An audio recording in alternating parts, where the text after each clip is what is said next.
মুরগি দিয়ে কোকোলা নুডলস রান্না করব। তো আমি এখানে এই যে মুরগিটা সুন্দর করে ভেজে নিতেছি। এখানে একটু আমি ম্যাগি মশলা দিয়েছি আর কয়েকটা কাঁচামরিচ দিয়েছি। তো মুরগিটা কিন্তু আমার প্রায় ভাজা শেষ।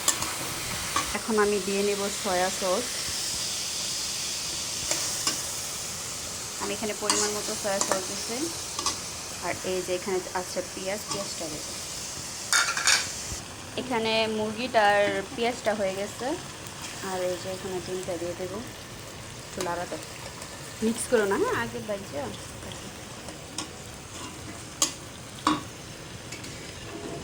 এখানে আমার এই যে ডিমটা মিক্স করা শেষ। এটা কিন্তু অনেক মজা।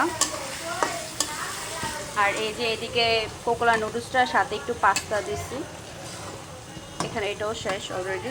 এখানে পরিমাণ মতো সয়া সস দিয়ে দেবো। এই যে আমার নুডলসটা এখানে মিক্স করা শেষ। আর অনেক